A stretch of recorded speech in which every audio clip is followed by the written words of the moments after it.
கர்த்தருடைய பரிசுத்த நாமத்திற்கு மகிமை உண்டாவதாக. தேவன் அருளியப்போ மினிஸ்ட்ரி மூலமாக உங்களோடு தொடர்பு உள்ளதிலும் மகிழ்ச்சி அடைகிறோம். இன்றைக்கும் இந்த நாளிலும் தேவன் நமக்கு கொடுக்கிற வார்த்தை 91ஆம் சங்கீதம் 14ஆம் வசனம். அவன் என்னிடத்தில் வாஞ்சியா இருக்கிறபடியால் அவனை விடுவிப்பேன், என் நாமத்தை அவன் அறிந்திருக்கிறபடியால் அவனை உயர்ந்த அடைக்கலத்திலே வைப்பேன். ஹல்லேலூயா. கிறிஸ்துவுக்குள் பிரியமானவர்களே, கர்த்தருடைய வார்த்தை சொல்கிறது, அவன் என்னிடத்தில் வாஞ்சியா இருக்கிறபடியால் அவனை விடுவிப்பேன் என்று. பிரியமானவர்களே, ஒரு மனிதனுடைய வாழ்க்கையிலே இயேசு கிறிஸ்து மீது வாஞ்சியோடு விருப்பத்தோடு இருக்கும்போது கர்த்தர் அவனை விடுவிக்கிறார். நம்முடைய வாழ்க்கையிலே நமக்கு ஒரு காரியத்திலே விடுதலை வேண்டுமென்றால், சுகம் வேண்டுமென்றால் நாம் கர்த்தரை தேட வேண்டும், அவரிடத்தில் வாஞ்சியா இருக்க வேண்டும்.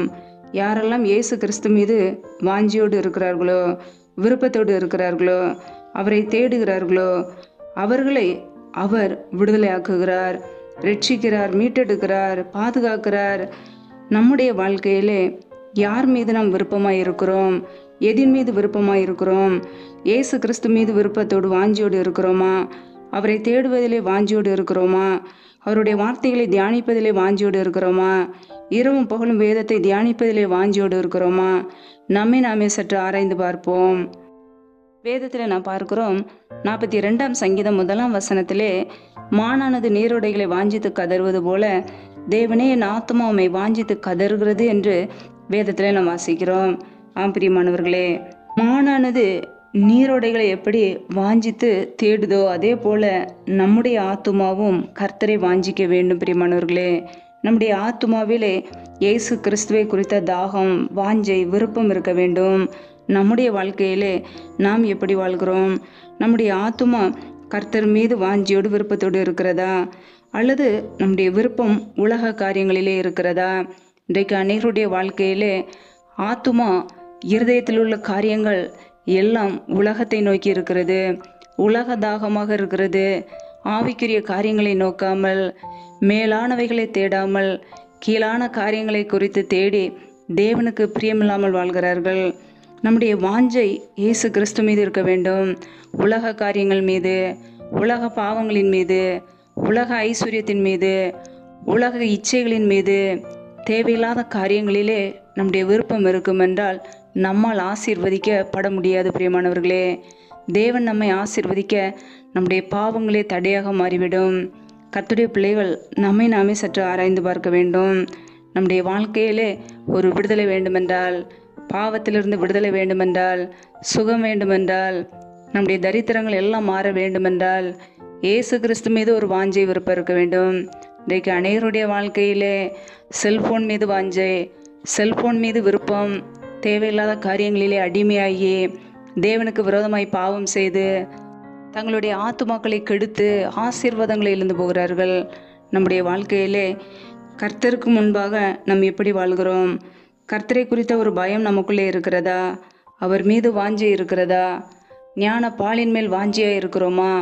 அனுதினமும் தேவனுடைய வார்த்தையின் மீது விருப்பத்தோடு இருக்கிறோமா? நாம் ஆவிக்குரிய வாழ்க்கையில வளர வேண்டுமென்றால் அனுதினமும் ஞான பாலின் மேல் வாஞ்சியுள்ளவர்களாய், அதை பருகிற பிள்ளைகளாய் இருக்க வேண்டும். கர்த்தருடைய பிள்ளைகள் இன்றைக்கு எப்படி வாழ்கிறோம்? இரவும் பகலும் வேதத்தை தியானிக்கிறோமா? அல்லது இரவும் பகலும் தேவனுக்கு பிரியமில்லாமல் வாழ்ந்து கொண்டு இருக்கிறோமா? உலக காரியங்களிலே, உலக சிற்றின்பங்களிலே, உலக பண ஆசையிலே விழுந்து கிடக்கிறோமா? சற்று யோசித்து பார்ப்போம். ஆவிக்குரிய வாழ்க்கையில் வளர வேண்டுமென்றால் தேவனுக்கு பிரியமாய் வாழ வேண்டும். உலக காரியங்களை வெறுக்க வேண்டும், உலக சிற்றின்பங்களை வெறுக்க வேண்டும், தேவனுடைய சமூகத்தில் அர்ப்பணிக்க வேண்டும். அவரை வாஞ்சியோடு தேடும்போது, அவரை விருப்பத்தோடு தேடும்போது நம்முடைய வாழ்க்கையை கர்த்தர் கனப்படுத்துவார், உயர்த்துவார். ஹல்லேலூயா. அவன் என்னிடத்தில் வாஞ்சியா இருக்கிறபடியால் அவனை விடுவிப்பேன் என்று கர்த்தர் சொல்கிறார். என் நாமத்தை அவன் அறிந்திருக்கிறபடியால் அவனை உயர்ந்த அடைக்கலத்திலே வைப்பேன் என்று. பிரியமானவர்களே, இயேசு கிறிஸ்துவை நாம் அறிந்து கொள்ளும் போது, அவரை நாம் தேடும் பொழுது நம்மை அவர் உயர்ந்த அடைக்கலத்திலே வைப்பார். ஹல்லேலூயா. ஆபத்திலிருந்து நம்மை காப்பாற்றுவார், உயர்ந்த அடைக்கலத்திலே நம்மை வைப்பார். யாரும் நம்மை தொட முடியாது, எந்த சத்துருவின் கிரியைகளும் நம்மை மேற்கொள்ள முடியாது. அவருடைய பாதுகாப்பிலே, அவருடைய உன்னத பாதுகாப்பிலே நாம் தஞ்சமாக இருப்போம். நம்முடைய வாழ்க்கையிலே எந்த ஆபத்துகளும் வராதபடிக்கு கர்த்தர் நமக்கு துணையாக இருந்து நம்மை பாதுகாப்பார். ஹல்லேலூயா. அவன் என்னை நோக்கி கூப்பிடுவான், நான் அவனுக்கு மறு உத்தரவு அருளி செய்வேன். ஆபத்தில் நானே அவனோடு இருந்து அவனை தப்புவித்து அவனை கனப்படுத்துவேன் என்று கர்த்தருடைய வார்த்தை சொல்கிறது. ஆம் பிரியமானவர்களே, நாம் கர்த்தரிடத்தில் வாஞ்சியோடு விருப்பத்தோடு இருக்கும்போது, நாம் அவரை நோக்கி கூப்பிடும்போது நமக்கு பதில் கொடுப்பார், மறு உத்தரவு அருளுவார். ஆபத்தில் அவரே நம்மோடு கூட இருந்து நம்மை தப்புவிப்பார், நம்மை கனப்படுத்துவார், உயர்ந்த இடத்துல நம்மை வைப்பார். ஹல்லேலூயா. கர்த்தருடைய பிள்ளைகள் கர்த்தர் மீது வாஞ்சியோடு விருப்பத்தோடு இருப்போம்.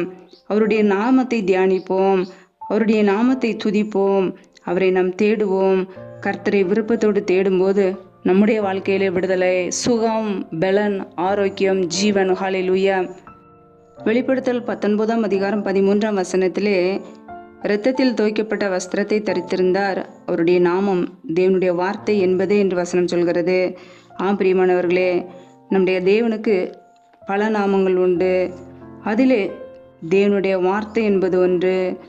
அவருடைய வார்த்தையின் மீது நாம் வாஞ்சியோடு இருக்கும்போது, அவருடைய நாமத்தை நாம் அறிந்து கொள்ளும்போது நம்மை அவர் கனப்படுத்துவார். என் நாமத்தை அவன் அறிந்திருக்கிறபடியால் அவனை உயர்ந்த அடைக்கலத்திலே வைப்பேன் என்கிறார். பிரியமானவர்களே, அவருடைய நாமம் தேவனுடைய வார்த்தை. தேவனுடைய வார்த்தையை தியானிப்போம், இரவும் பகலும் அந்த வார்த்தைக்கு கீழ்ப்படிவோம், வாஞ்சியோடு விருப்பத்தோடு வாழ்வோம். உலக சிற்றின்பங்களை வெறுத்து, உலக பாவங்களை வெறுத்து, உலக துன்மார்க்க காரியங்களை வெறுத்து தேவன் மீது வாஞ்சியோடு இருப்போம். கர்த்தராகிய இயேசு கிறிஸ்துவையே நேசிப்போம், அவரை தேடுவோம், அனுதினமும் அவருடைய சமூகத்திலே காத்திருப்போம். அவருடைய நாமத்தை நாம் அறிந்து கொள்வோம், இரவும் பகலும் வேத வசனங்களை தியானிப்போம். கர்த்தர் நம்மை கனப்படுத்துவார், உயர்ந்த அடைக்கலத்திலே வைப்பார், நம்மை உயர்த்துவார். அநேகருக்கு முன்பாக நம்மை ஆசீர்வாதமாய் மாற்றி உயர்த்தி வைப்பார். ஹல்லேலூயா. கர்த்தருடைய பிள்ளைகள் வாஞ்சியோடு விருப்பத்தோடு கர்த்தரை தேடுவோம், அவரை துதிப்போம், அவருடைய வார்த்தைகளை தியானிப்போம். கர்த்தர் நம்மோடு கூட இருந்து நம்மை ஆசீர்வதிப்பார். ஹல்லேலூயா. கர்த்தர் தாமே இந்த வார்த்தையின்படி உங்களை ஆசீர்வதிப்பாராக. ஆமென். நம்மை நாமே அவருடைய சமூகத்திலே அர்ப்பணித்து தாழ்த்தி ஜெபிப்போம். ஜெபம். எங்களை அதிகமாய் நேசிக்கிற எங்கள் அன்பின் பரலோக பிதாவே, மெய் துதிக்கிறோம், ஸ்தோத்திரிக்கிறோம். அப்பா, இந்த இரவு நேரத்திற்காக உடைய சமூகத்தில் வருகிறோம். இந்த நாள் முழுவதும் எங்களை பத்திரமாய் பாதுகாத்து கொண்டீரே, அதற்காக உமக்கு ஸ்தோத்திரம், ஸ்தோத்திரம், ஸ்தோத்திரம். யாரெல்லாம் இணைந்து ஜெபிக்கிறார்களோ ஒவ்வொரு குடும்பங்களையும் உடைய சமூகத்திலே அர்ப்பணித்து ஜெபிக்கிறோம். பிள்ளைகள் செய்த தவறுகள், குறைகள், குற்றங்கள், உமக்கு விரோதமான பாவங்கள் எல்லாவற்றையும் மன்னிப்பீராக. தயவாய் மன்னித்து அங்கீகரிப்பீராக. உடைய இரத்தத்தினால் ஒரு விசை கழுவி சுத்திகரிப்பீராக. என் தேவன் ஆசீர்வதிங்கப்பா. ஒவ்வொரு பிள்ளைகளையும் ஆசீர்வதித்து பெருக பண்ணுங்க. பிள்ளைகள் செய்கின்ற வேலைகள், தொழில்கள், வியாபாரங்கள் எல்லாவற்றையும் ஆசீர்வதிங்க. என்னென்ன வேலைகள் செய்கிறார்களோ எல்லாவற்றிலும் கையின் பிரயாசங்களை வர்த்திக்க பண்ணுங்க, பெருக பண்ணுங்க. கையின் பிரயாசங்கள் தேவையில்லை செலவுக்கோ, வீண் செலவுக்கோ, மருத்துவ செலவுக்கோ, வட்டிக்குன்னு சொல்லி போகாதபடிக்கு என் தேவன் ஆசீர்வதித்து உயர்த்துவீராக. உடைய நன்மையினால் நிரப்புவீராக. உடைய கரங்களிலே அர்ப்பணித்து தாழ்த்தி ஜெபிக்கிறோம். எந்தெந்த குடும்பங்களிலெல்லாம் வேலைக்காக ஜெபிக்கிறார்களோ என் தேவன் பிள்ளையுடைய வாழ்க்கையில் இருக்கிற வேலை காரியங்களை ஆசீர்வதிங்கப்பா. பிள்ளைகள் படிப்புக்கேற்ற நல்ல வேலைகளை ஏற்படுத்தி கொடுப்பீராக. வேலை காரியங்களில் இருக்கிற தடைகள் முற்றிலுமாக நீக்கப்பட்டு போவதாக. ஏசு கிறிஸ்துவின் வல்லமையுள்ள நாமத்தினாலே தடைகள் முற்றிலுமாக நீங்கி போவதாக. ரீ மாக்கார ஷேகே லேதினே மாக்கார் ரதரபலாம், ரீ ஆக்கா போரோ ஷேகே லேதினி மர ஹரதரபலாம், ரபா கபரா ஷகா லக துனி கரதரபலாம். தடைகள் விலகுவதாக இயேசுவின் நாமத்தினாலே. ரியாந்த ரஷதினி மர ஹரதரபலாம். என் தேவன் அற்புதத்தையும் அதிசயத்தையும் செய்வீராக. இன்றைய கரங்களிலே அர்ப்பணித்து ஜெபிக்கிறோம். எந்தெந்த குடும்பங்களிலெல்லாம் கற்பத்தின் கனிக்காக பல மாதங்களாக கண்ணீரோடு பாரத்தோடு ஜெபிக்கிறார்களோ என் தேவன் மனமிறங்கி ஆசீர்வதிங்கப்பா. பிள்ளைகள் வாழ்க்கையில் இருக்கிற தடைகளை நீக்கி ஆசீர்வதிங்க. பிள்ளைகள் வாழ்க்கையில் இருக்கிற நிந்தை, அவமானம், கண்ணீர் எல்லாவற்றையும் துடைப்பீராக. என் தேவனே அற்புதங்களை அதிசயங்களையும் செய்கிறவர். பிள்ளைகள் வாழ்க்கையில் இருக்கிற கர்ப்பத்தின் கனி தடைகளை நீக்கி ஆசீர்வதிங்கப்பா. அண்ணாலை ஆசீர்வதித்த தேவன் பிள்ளைகளையும் ஆசீர்வதிங்க. பழுகி பெறுகிற கிருபைகளினால் நிரப்புவீராக.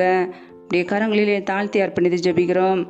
எந்தெந்த குடும்பங்களிலெல்லாம் திக்கற்ற பிள்ளைகளாய் தனிமையோடு வாழ்கிறார்களோ, கணவரால் கைவிடப்பட்ட ஒரு சூழ்நிலையிலே யாருமே இல்லாமல் கண்ணீர் வடிக்கிறார்களோ, பிள்ளைகளை எப்படி வளர்ப்பது என்று யோசிக்கிறார்களோ என் தேவன் மனம் இறங்குவீராக. திக்கற்ற பிள்ளைகளுக்கு நீர் மாத்திரமே சகாயர். என் தேவன் உதவி செய்யுங்கப்பா. அற்புதங்களை அதிசயங்களை செய்வீராக. பொருளாதார தேவைகளை சந்திங்கப்பா. பண தேவைகளை சந்திங்க. சூழ்நிலைகளை சாதமாக மாற்றி கொடுங்க. பிள்ளைகள் வேண்டிக் கொள்கிறதுக்கும் நினைக்கிறதுக்கும் மேலான நன்மைகளை கொடுக்கிறவர் ஆசீர்வாதத்தை உயர்த்துவீராக. அப்படி சமூகத்திலே தாழ்த்தி அர்ப்பணித்து ஜெபிக்கிறோம். எந்தெந்த குடும்பங்களிலெல்லாம் கணவன் மனைவிக்கிடையே பிரிவினையோடு பிரச்சனையோடு வாழ்கிறார்களோ, சமாதானம் இல்லாமல் இருக்கிறார்களோ என் தேவன் அந்த குடும்பத்தை சந்திப்பீராக. சிலுவையில் சிந்திய இரத்தத்தினாலே எங்களுக்கு சமாதானத்தை உண்டாக்கியவர். ஒவ்வொரு குடும்பத்திலும் தெய்வீக சமாதான ஆளுகை செய்யட்டும். குடும்பத்தில் கிரியை சிற பொல்லாத சத்துருவின் கிரியைகள் எல்லாம் இயேசு கிறிஸ்துவின் நாமத்தினாலே வெளியேறட்டும். ரீமா காபார ஷேகே லேதேனே மாக்காராதரபலா. அப்பா, தடைகளை விலகி பிள்ளைகளை ஆசீர்வதிங்க. குடும்பத்தில் எல்லா தேவைகளையும் சந்திங்க. அன்பின் அபிஷேகத்தினால் நிரப்புங்க. ஒருமனப்பட்ட ஆவியை கொடுங்க. உடைய கரங்களிலே தாழ்த்தி அர்ப்பணித்து ஜெபிக்கிறோம். இந்த இரவு நேரத்தில் இன்பமான நித்திரை கொடுங்கப்பா. சத்துரு கொண்டு வருகிற போராட்டங்கள், பிரச்சனைகள், தீமைகள், மரண பயங்கள், இருளின் அதிகாரங்கள், ஆபத்துகள், நாச மோசங்கள், தீமைகள் எல்லாவற்றிற்கும் விலக்கியங்களை பாதுகாத்துக் கொள்ளுங்க. அதிகாலையில் எழுந்து நம்முடைய சமூகத்திலே காத்திருக்க புது கிருபையில் பெற்றுக்கொள்ள எங்களை அர்ப்பணிக்கிறோம். எங்களை ஆசீர்வதிங்க, பலப்படுத்துங்க. நம்முடைய நன்மையினால் நிரப்புவீராக. நீதிமானை ஆசீர்வதித்து காருண்யம் என கேடயத்தினால் சூழ்ந்து கொள்வீர் என்ற வசனத்தின்படி நீர் எங்களை ஆசீர்வதித்து உடைய இரக்கத்தினால் எங்களை பாதுகாத்துக் கொள்ளுங்கப்பா. உடைய கிருபைகளும் உடைய மகிமைகளும் எங்களை வைத்து பாதுகாத்துக் கொள்ளுங்க. எந்த தீமை எங்களை தொடாதபடிக்கு வெயில் எடுத்துக் கொள்ளுங்க.